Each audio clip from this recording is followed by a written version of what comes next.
le ministre de l'Éducation, Jean-Michel Blanquer. Bonsoir Jean-Michel Blanquer. Bonsoir. On est assis sur une poudrière. Il ne suffit pas d'un peu de pommade de la part du ministre pour éviter l'explosion. C'est Frédéric Rollet, la secrétaire nationale du SNES-FSU, le premier syndicat du secondaire, qui déclare ceci. Est-ce que vous prenez cet avertissement au sérieux ou bien est-ce que vous dites la rentrée s'est bien passée aujourd'hui, fermez le banc, on passe à autre chose?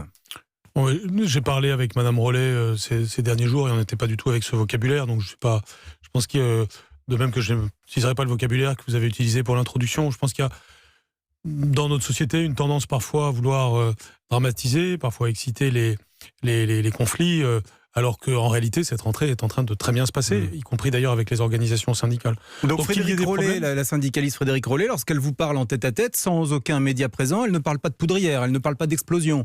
Ce sont pour vous des discours médiatiques. Non, mais je ne dis pas qu'elle dit autre chose, simplement ça ne sert à rien d'utiliser des mots comme cela, qui ont un sens quand même.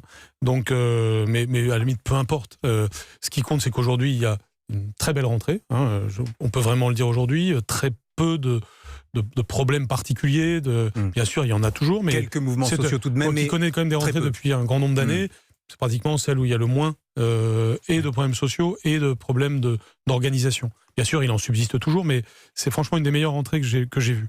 Donc aujourd'hui, il y a cette atmosphère de rentrée des classes qu'il faut aussi respecter. C'est-à-dire on a quand même des élèves, des professeurs, des personnels qui sont tout simplement heureux de se retrouver, d'entamer une nouvelle année avec des beaux projets, avec des nouveautés. Et je voudrais m'inscrire un petit peu contre ce discours de la déploration que vous repreniez un peu à votre compte au début, qui ne doit pas caractériser notre vie scolaire. Notre colère scolaire existe, Jean-Michel Blanquer. Bien sûr, elle existe, vous ne la niez pas, elle existe et elle est là. Elle se focalise. Elle se focalise. Ce que nous devons, attendez, je vous pose la question. Je termine juste ma phrase. Allez-y. Ce que nous devons à nos enfants, et ça va au-delà de l'école, c'est quand même un discours un peu plus positif sur le futur. Et donc, être sans arrêt en train vous êtes dans votre travail, si je puis dire, mais être sans arrêt en train de décrire les choses comme étant plus grises qu'elles ne sont n'est jamais une solution. En revanche, par exemple, si on prend la réforme du lycée, il faut d'abord et avant tout dire en quoi ça représente des opportunités merveilleuses pour les nouveaux lycéens de première, et ils le savent eux-mêmes. Les choix de matière, les choix d'enseignement, de spécialité, on les a déjà évoqués ensemble de nombreuses fois.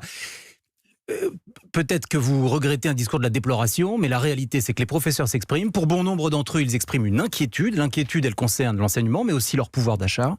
Il y a eu cette annonce de 300 €. En réalité, ça date du quinquennat précédent. Vous n'avez fait que rappeler le cours des choses, et effectivement, c'est très peu. La vraie... Non, ça ne date pas. Non, alors, franchement, je me suis déjà beaucoup exprimé là-dessus. D'abord, ça n'était pas une annonce que j'ai faite cette semaine. Vous avez rappelé qu'ils allaient gagner en 2020 300 € de plus par an. C'est ce gouvernement qui est en train de financer. Donc, d'une part, par ailleurs, ce n'est pas la seule mesure qui est prise en matière de pouvoir d'achat en 2020. Il y aura plus d'1 milliard d'euros d'augmentation du budget de l'éducation nationale, et l'essentiel de ces moyens vont aller dans le pouvoir d'achat des professeurs.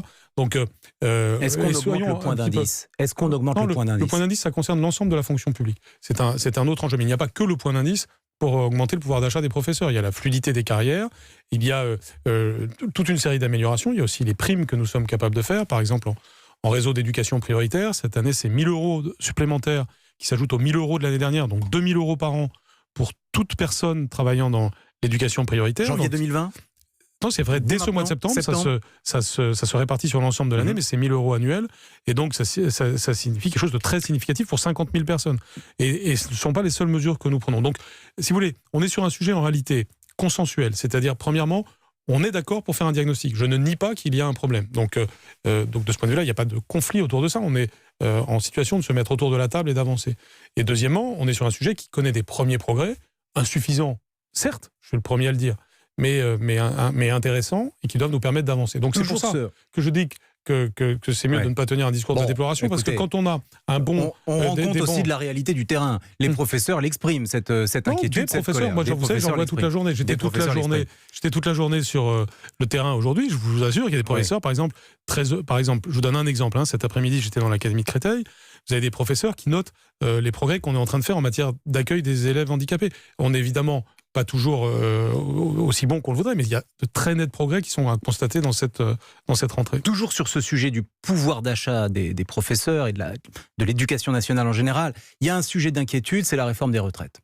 Beaucoup de professeurs se disent, avec le système par points que le président Macron veut mettre en place, nous risquons de voir nos pensions baisser. Est-ce que vous considérez, vous, Jean-Michel Blanquer, ministre de l'Éducation nationale, qu'il faudrait qu'il y ait un traitement spécifique pour les professeurs dans le cadre de la réforme des retraites ? Oui, bien sûr, il va y avoir un raisonnement spécifique. D'ailleurs, le président de la République et le Premier ministre eux-mêmes l'ont dit. C'est ce qui doit aussi, là aussi, rassurer tout le monde. La réforme des retraites, c'est une réforme qui va dans le sens de plus de justice, puisque l'objectif, c'est d'avoir le même système de retraite pour tous les Français. Donc plus de clarté, plus d'égalité. Mais donc là, ce serait un régime spécial qui viendrait s'ajouter alors que vous voulez les supprimer ? Non, pas du tout. Alors. Si on appliquait purement et simplement le raisonnement de la réforme des retraites, c'est-à-dire les points identiques pour tous les Français, ça pourrait en effet, si on le faisait aveuglément, désavantager les professeurs. Donc, ça nous invite, et encore une fois, le président l'a dit dès la fin du mois d'avril dans sa conférence de presse, ça nous invite à réfléchir justement sur la rémunération des professeurs pour la mettre au niveau qui permettra d'avoir un système de retraite qui ne leur fait pas perdre... Vous allez recevoir les syndicats là-dessus spécifiquement ? Bien sûr, mais au mois d'octobre ? Oui, alors on attend d'abord le travail que Jean-Paul Delevoye doit faire pour présenter à l'ensemble du monde syndical les évolutions souhaitées, le point de départ, en quelque sorte, de la discussion. Et puis ensuite, en effet, comme je l'ai dit aux organisations syndicales, nous aurons des discussions qui doivent forcément être précises, techniques, aller très loin, pour que ce soit un système juste qui débouche de tout ce que nous aurons fait. Parlons de laïcité. Vous avez mis en place il y a quelque temps les équipes laïcité. Aujourd'hui, ça s'appelle les équipes valeurs de la République, qui ont pour mission de faire remonter au ministère tous les signalements dès qu'il y a un problème, un comportement qui n'est pas conforme à notre loi de 1905 à l'école ou dans les collèges, dans les lycées. Vous recevez entre 800 et 1000 signalements par trimestre. C'est déjà un progrès puisque avant personne n'en parlait. Donc au moins vous avez commencé à avoir des statistiques. Mais la question, ce sont les solutions. Quand vous avez par exemple des professeurs qui vous disent « mes élèves refusent de s'asseoir sur des chaises rouges parce que c'est la couleur du diable », il fait quoi le professeur ? Qu'est-ce que vous lui répondez ? Justement, on a une réponse. Nous avons fait plusieurs choses. D'abord, nous avons défini les règles. Nous avons créé un conseil des sages de la laïcité qui nous permet de définir les règles applicables de la laïcité. Nous sommes sortis d'une situation où on était sur la défensive, voire d'une situation où parfois on cachait les problèmes, à une situation à l'offensive où, premièrement, nous définissons les règles. Deuxièmement, nous avons une capacité de signalement, vous venez de le dire, et donc nous pouvons avoir un portrait de la situation, et bien entendu, ça doit nous servir à améliorer la situation. Tertio, nous avons des équipes laïcité dans chaque rectorat de France, et ça répond à votre question, parce que ces équipes peuvent être saisies par tout personnel de l'éducation nationale au travers d'une adresse mail dédiée. Nous nous sommes engagés à apporter une réponse à chaque fois. Mais sur les exemples concrets que je vous donne, c'est quoi la réponse à votre avis ? Qu'est-ce qu'il doit dire le prof ? Bien entendu, c'est inacceptable. Et donc, dans ces cas-là, soit il y a une solution qui est trouvée tout simplement localement avec des conseils qui sont donnés par cette équipe mobile laïcité, soit, si ça n'est pas suffisant, cette équipe vient, elle discute avec les parents, et à la fin, c'est la République. C'est la République qui l'emporte.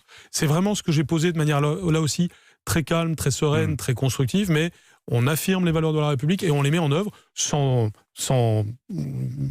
pathos particulier, mais on fait les choses. Jean-Michel Blanquer, demain commence le Grenelle des violences conjugales. C'est un sujet majeur.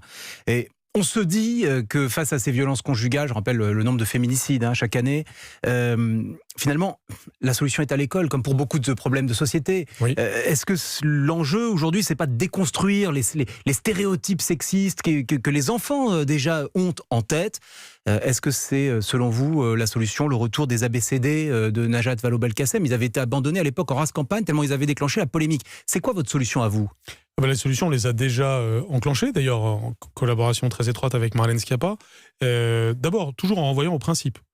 Si nous développons l'égalité homme-femme, c'est d'abord parce que nous croyons aux valeurs de la République, et donc c'est sur la base des valeurs de la République que l'égalité homme-femme doit s'installer naturellement dans notre société, et y compris au travers de l'école. Donc ça passe par toute une série de mesures, y compris des mesures éducatives. C'est ce que nous faisons par exemple en matière d'éducation sexuelle, c'est ce que nous faisons par la lutte contre le harcèlement, notamment le cyberharcèlement, pour lequel par exemple la dernière campagne que nous avons menée insiste sur le cyberharcèlement de nature sexiste.